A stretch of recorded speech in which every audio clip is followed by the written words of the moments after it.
Oke, ketemu lagi di Sobat Mekanik ya. Jadi di video kali ini saya tidak akan bahas tentang perbaikan mobil. Nah, jadi saya skip dulu perbaikan mobil. Jadi saya di sini mau fokus untuk proses study atau proses belajar. Jadi video kali ini saya targetkan itu sebenarnya untuk anak-anak SMK, anak-anak SMA atau owner mobil yang pengetahuan dengan mobilnya itu masih sedikit minim. Ya, ini nanti saya bantu untuk menjelaskan di mobilnya, utamanya di sini itu di unit Grand Avanza. Nah, ini mirip dengan Great New Xenia. Jadi mungkin kalau teman-teman yang nonton ada yang punya mobil ini mungkin bisa ditonton lah supaya nambah-nambah pengetahuan di mobilnya itu.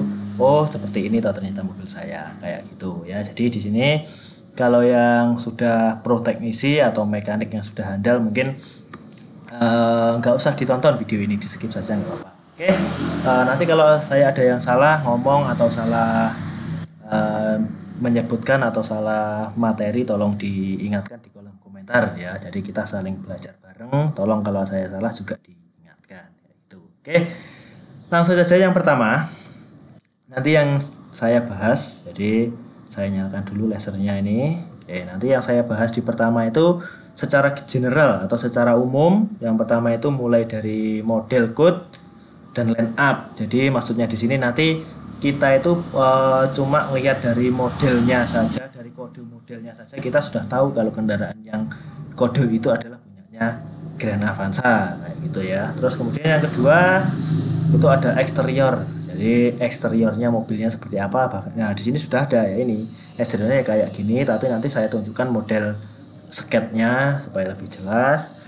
Kemudian perform. Jadi performance-nya di sini nanti mulai dari kapasitas engine-nya, kapasitas olinya, stroke-nya berapa, terus bornya berapa, terus kalau dibandingkan sama 2NR itu bedanya di mana, terus kemudian kapasitasnya oli berapa, kapasitasnya coolant berapa, itu nanti kita bahas semua di sini kayak itu di video pertama. Jadi saya fokuskan hanya di general ini saja, jadi cukup di 3 poin ini saja. Ini nanti sudah makan waktu lumayan panjang. Nah, kalau saya sebutkan semuanya nanti takut saya malah nggak fokus, bosen gitu katanya. Oke, jadi di video kali ini saya fokus ke sini. Terus nanti di video berikutnya saya akan bahas di engine, mulai engine kontrolnya, engine mechanical, fuelnya, emisi kontrol, cooling, lubricant, dan starting itu kita bahas semua di video berikutnya, dan termasuk nanti di drivetrainnya atau penggeraknya, automatic transmisinya kita bahas, couplingnya atau clutchnya, terus manual transmisinya yang berkodekan M5S itu kita bahas juga, drive shaftnya nanti seperti apa, axle and differentialnya seperti apa, nanti kita bahas semua, tapi tidak di video kali ini. Di video yang berikutnya nanti entah video keempat atau video kelima nanti bisa sampai sini. Terus yang keempat yang kita bahas nanti juga ada di suspensi, termasuk suspensi depan makainya apa, terus suspensi belakangnya nanti makainya apa, kalau mau dimodif itu pakai apa supaya enak, itu nanti kita bahas juga di video yang entah video yang berapa. Terus ada roda dan ban, jadi nanti roda dan bannya speknya seperti apa, terus geometri rodanya kalau di spuring itu berapa derajat, itu nanti kita bahas juga. Terus yang keenam ada brake-nya, ada brake controlnya. Kalau sudah menggunakan ABS nanti saya bahas juga. Brake sistemnya, terus itu nanti seperti apa kerjanya, front brake-nya menggunakan apa, standarnya berapa, kalau nggak normal seperti apa, rem belakangnya juga sama, terus rem parkirnya juga kita bahas juga. Terus nanti di video yang berikutnya lagi akan saya bahas di steering sistemnya, termasuk power assist-nya itu menggunakan EPS yang apa, kolom assist ataukah pinion assist, terus motor geraknya berapa, volt, sistem elektrikalnya seperti apa, nanti kita bahas juga. Terus yang terakhir yang saya bahas nanti di video yang terakhir berkaitan dengan ini itu adalah di power source-nya. Di power source-nya nanti yang kita bahas ada di multipack komunikasinya, terus di CAN komunikasinya seperti apa, kalau trouble seperti apa, nanti masuk juga di sini engine control. Jadi engine control nanti di sini saya bahas juga termasuk trouble code. Misal trouble code P itu maksudnya apa, trouble code U itu berapa, ada kemarin ditanya di kolom komentar itu di U155 itu trouble code-nya apa, tapi saya belum sempat bisa menemukan trouble itu ya, jadi mohon maaf. sebenarnya itu trouble-nya sudah ketemu di jalur CAN-nya, hubungannya sama BCM sama speedometer sebenarnya itu. Tapi saya masalahnya di mana belum sempat tanya juga sama yang tanya. Oke, untuk mempersingkat waktu, jadi langsung saja kita bahas yang di sini di general. Mulai dari model code dan line up-nya kayak gitu.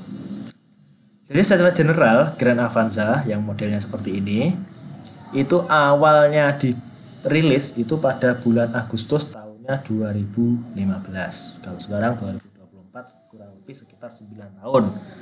Mesinnya sampai sekarang yang terbaru pun yang facelift yang keluaran baru masih menggunakan mesin yang sama dengan digunakan di Avanza Grand ini atau Avanza Barong ini. Jadi mesinnya kayaknya masih sangat bagus kayak gitu karena sampai sekarang belum ada perubahan. Sama kayak mesin K3 dulu, K3 itu mulai tahun 2004 sampai 2014 atau 15 awal itu masih menggunakan K3. Yang beda cuma yang awal mungkin belum VVTi, yang akhir sudah VVTi, mungkin yang awal masih hydraulic power steering, yang akhir sudah electronic power steering, tapi mesin basicnya itu masih K3. Jadi K3 itu bagus juga karena mulai tahun 2004 sampai 2015 itu berapa tahun itu, sekitar lebih dari 10 tahun itu.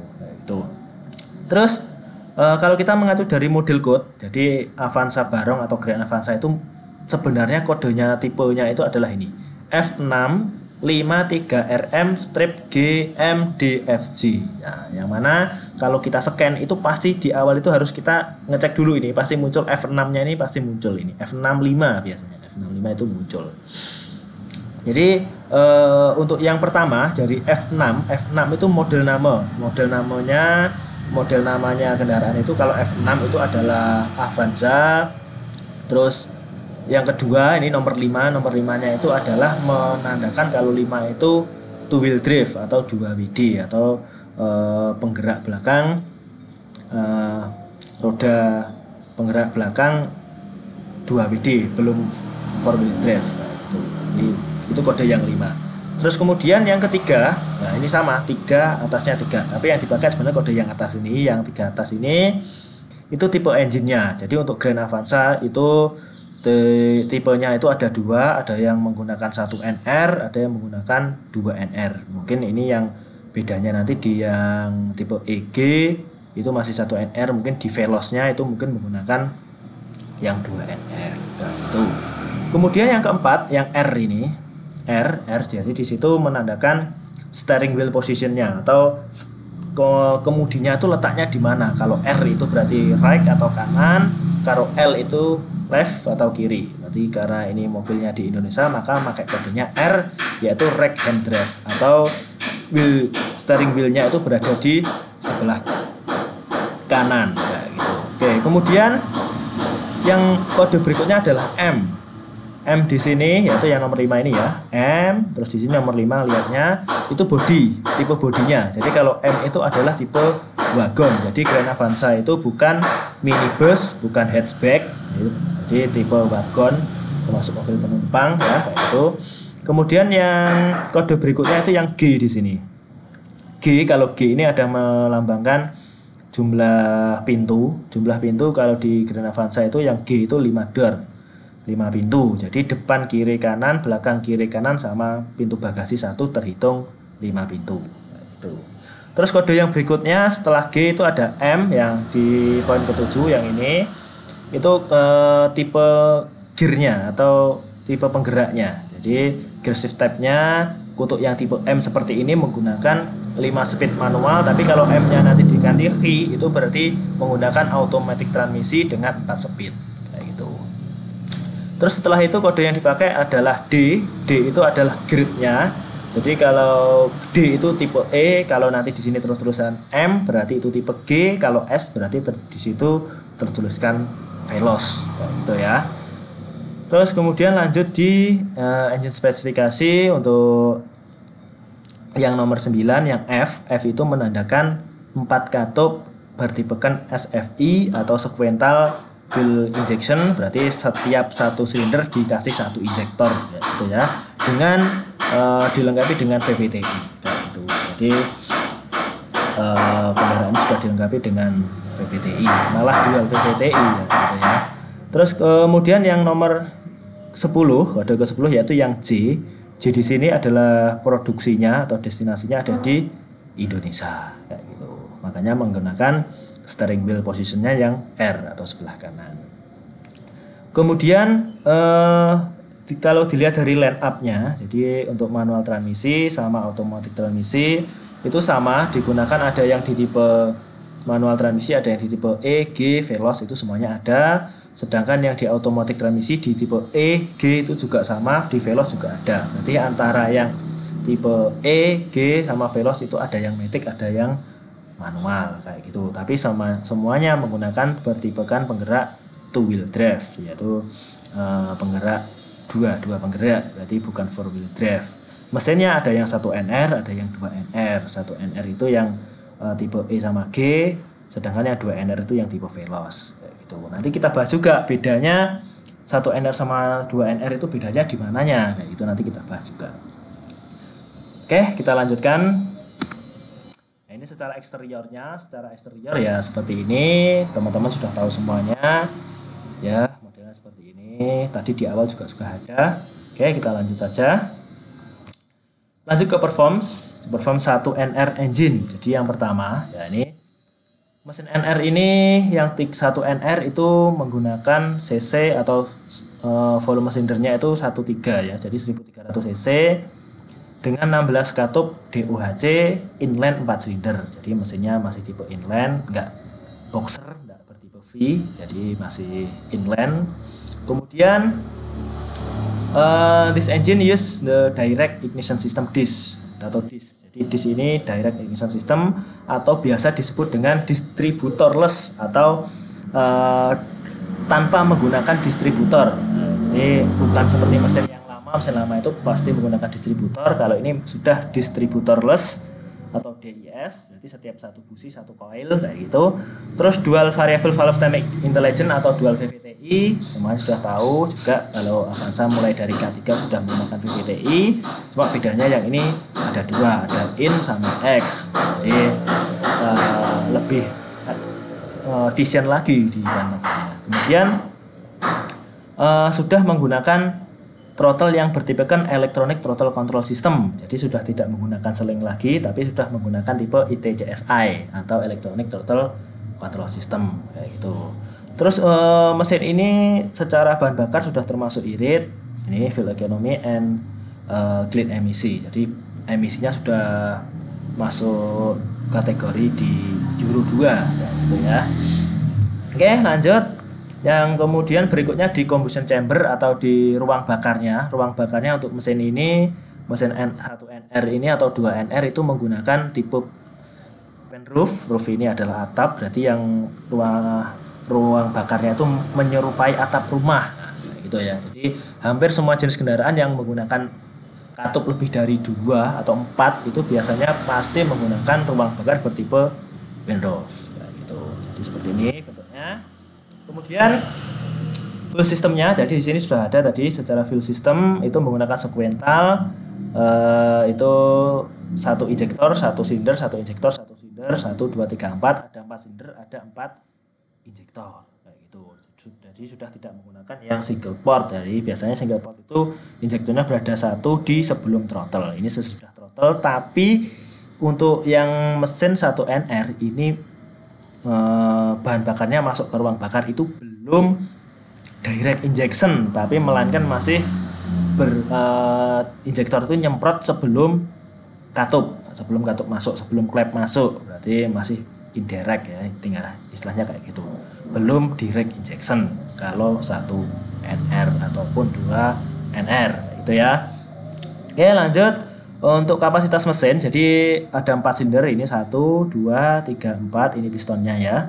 Itu kalau di total dari keempat silinder itu menghasilkan 1329 cc atau cm pangkat 3 ya. Cc-nya itu 1300 kalau orang-orang nyebut biasanya, tapi secara perhitungan itu sekitar 1329. Ini dapatnya 1329 dari mana? Ini nanti dibahas juga di episode. Kemudian Untuk ignitionnya yang ini tadi sudah dibahas di sini, ini nomor 2 yang direct ignition atau tipe DIS atau distributorless ignition system, yang mana sudah tidak menggunakan distributor. Setiap satu busi disuplai oleh satu coil. Berarti silindernya ada 4, coilnya ada 4, businya ada 4. Yang mana ini plusnya disuplai dari main relay, dari kunci kontak, groundnya langsung ke body, kemudian sinyalnya didapat dari ECU. Nah, gitu ya. Ya, ini pernah kita bahas di video yang sebelumnya ini. Oke, lanjut.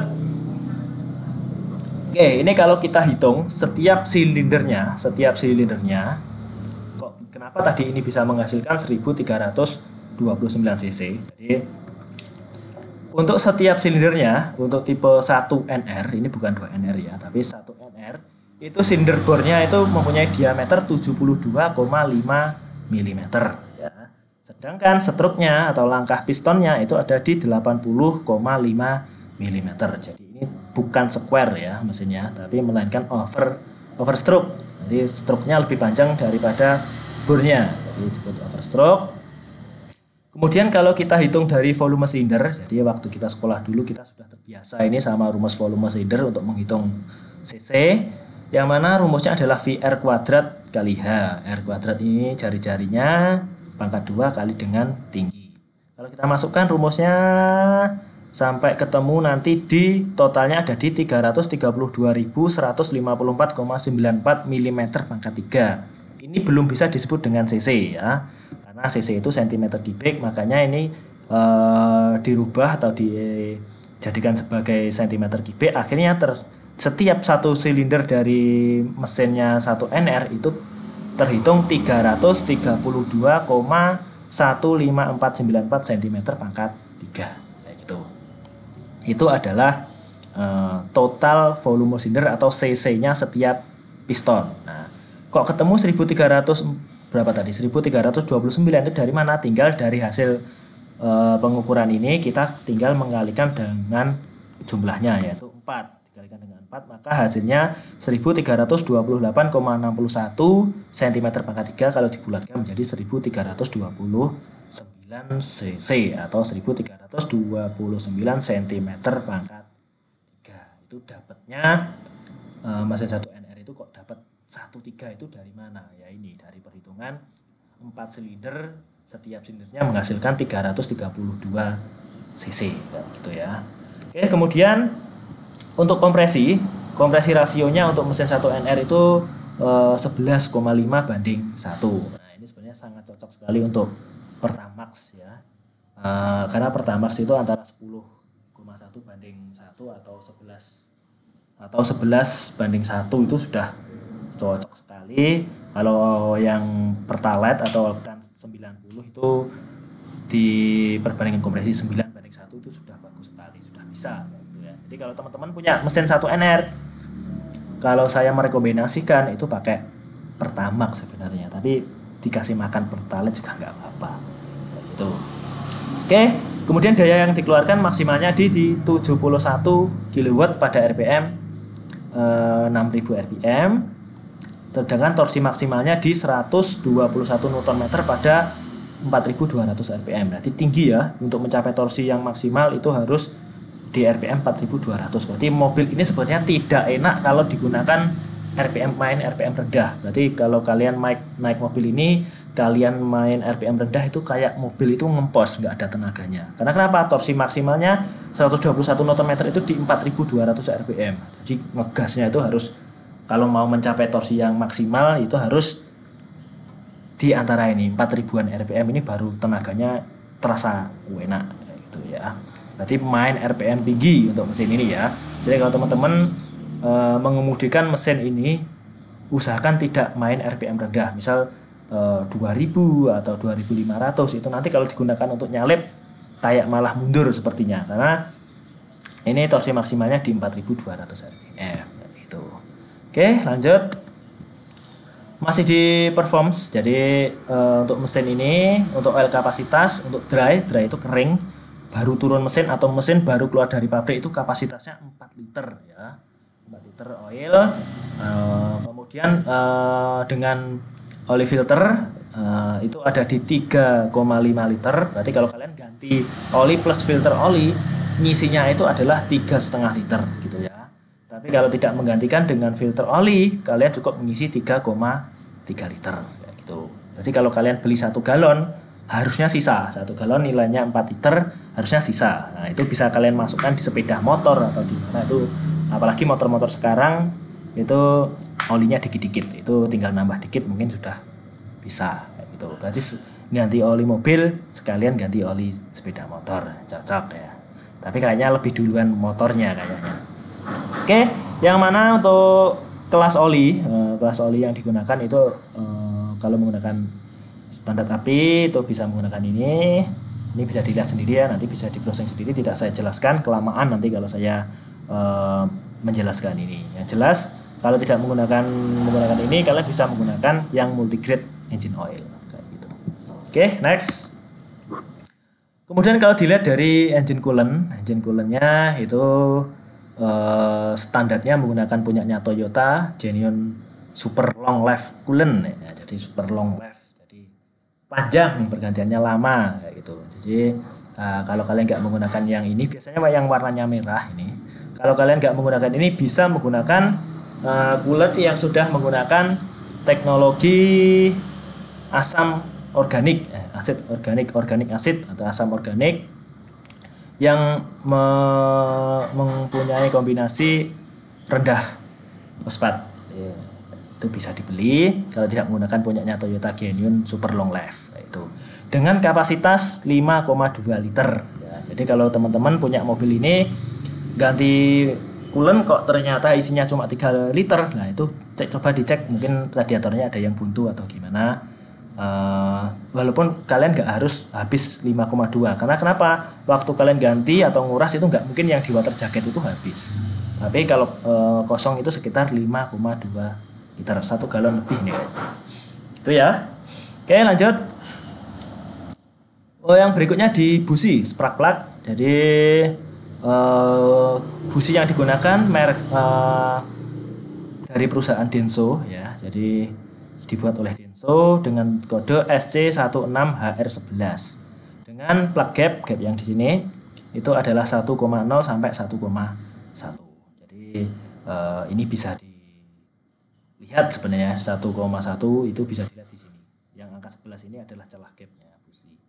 Tapi yang jelas kalau kalian mau ganti busi usahakan pakai Denso dengan kode SC16HR11 gitu ya. Oke, lanjut. Ya, sebentar sebelum lanjut, ini biasanya kalau yang menggunakan iridium digantinya di 100.000 km ya. Dan 100.000 km kalau businya iridium bisa diganti. Teman-teman bisa ganti sendiri, tidak perlu di-scan, tidak perlu di-reset, langsung diganti nggak apa-apa. Lanjut. Untuk 1NR ini karena untuk firing order, karena tadi model crankshaftnya masih seperti ini. Jadi ketika silinder 1 TMA titik mati atas, silinder 4 juga titik mati atas, ketika silinder 2 titik mati bawah dan silinder 3 titik mati bawah, itu firing ordernya masih sama dengan kendaraan atau mesin-mesin 4 silinder jadul.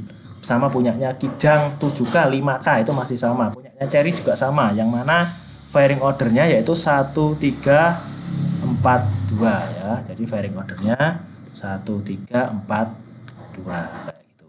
Jadi kalau ini sebenarnya kalian tidak usah nata kabel busi seperti punyanya Kijang atau Chery, karena ini sudah ditata oleh ECU, kita tinggal masang, pokoknya nggak kebalik gitu aja. Oke.